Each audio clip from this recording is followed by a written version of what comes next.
Hi to all those pilgrims out there and others that I guess you've made your way safely back from Rome to Australia. Trust that you've settled in well and you're now reflecting upon what was such an incredible spiritual journey. Chris and we got home last Friday morning around 5 a.m. after a journey of a lifetime. We felt very privileged to having been able to witness the moment of grace when Mary Mackillop received the blessing of becoming St. Mary of the Cross Mackillop, who was Australia's first saint. I can only remember a few of the words that were said at the canonization, but the calm and beautiful presence of God I shall never forget. After we arrived at Rome on Thursday at Leonardo da Vinci Airport, we were met by our Italian tour guide, Barbara, who absolutely turned out to be an angel in disguise. She literally waited on us with such care and dignity throughout the tour. We were then taken to our convent hotel, Santa Lucia Filippini, downtown Rome, where we met our fantastic group, you guys, that included 6 priests, doctor, nurse, St. Joseph School principals, teachers, and a bunch of just absolutely wonderful guys. We love you. Um, on Friday morning, our wonderful priests conducted the Mass in the convent's beautiful chapel, and then we left there to go and discover Rome. We firstly came to and wandered through the magnificent Basilica of St. John Lateran Cathedral and to the adjacent holy stairs brought from Jerusalem to Rome in 326 AD. The Holy Staircase is one of Christianity's greatest relics, as they are the actual steps that Jesus climbed before Pontius Pilate the day he was sentenced to death. My experience of climbing these steps on knees, as it is tradition and the order, and saying a prayer at each step for my family and friends was one of the most spiritual encounters of my life. It was at this moment, when reaching the last step and looking up at the giant crucifix of Jesus Christ, that I felt, it was hard to describe, but I also felt that I'd carried out my mother's wish before she passed away in wanting to take her children, the whole 68 of us, to the top of the mountain. Nearby we visited the Basilica of Santa Cruz that held fragments and relics of the Holy Cross from the Holy Land. To be actually looking at one of the 3 nails that held Jesus to the cross was undescribable. After our Basilica tour, we travelled to the catacombs of St. Sebastian that were visited by Mary Mackillop and descended upon the underground burial tunnels of the ancient Christians. This tour was definitely not for the faint-hearted. Some may have got a little claustrophobic, and you could understand why.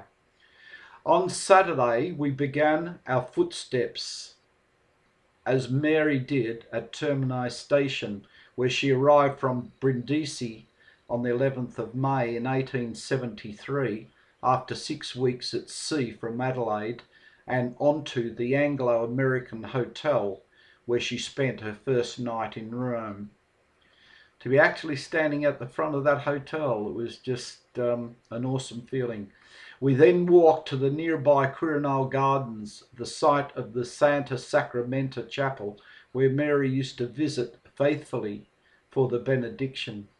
We continued on to St. Andrea Quirinal and the tomb of Stanislaw Costa, who was a young Jesuit whose life impressed Mary very much. We then visited the Church of the Gesù, where Mary loved to go and where there are so many good, kind fathers. This church remains the mother church of the Jesuit order of 1568, and where St. Ignatius of Loyola lies in repose. We then visited the Ignatian rooms, which Mary visited, and recorded her happiness at hearing Mass in the room where Ignatius had died.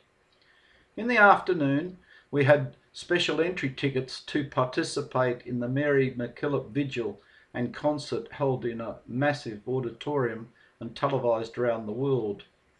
Of course, no show without punch. I got my 30 seconds of fame as the cameras just happened to roll off probably my bald head. But anyway, Uh, the show was brilliant, an Australian live production with an amazing account of Mary Mackillop's life. It was thoroughly enjoyed. Sunday was the canonisation ceremony at St Peter's Square, where we were so fortunate to have seats right up the front, as the Pope was almost within reach as he drove past. I've got pictures to prove that, by the way. Um, and that captured the moment of grace that we had travelled so far to personally witness. This was a great day in the history of our church, as Australia received the blessing of our very own first saint, Mary of the Cross Mackillop. I will never forget the experience, plus the sight of seeing thousands of Aussies who remained in total silence until His Holiness Pope Benedict made the final announcement, and then an almighty first time ever roar of Aussie, Aussie, Aussie, followed by oi, oi, oi, bellowed across St Peter's Square. It was strange after coming back to Australia that I heard that the media reporting on that was fairly negative. However, I didn't feel it was offensive being there, and I'm sure that St Mary of the Cross would not have objected either. Monday morning, we had a Thanksgiving Mass by Cardinal George Pell for St Mary of the Cross Basilica at St Paul. It was attended by a congregation around 4,000 Australians, including Kevin Rudd, Julie Bishop, Barnaby Joyce, around 35 bishops, 140 sisters of St Joseph's who came to Rome for the Mass of the Thanksgiving, and of course all the pilgrims. I will hold this moment deep in my heart for the rest of my life. It was such a spiritual occasion. It was just absolutely beautiful.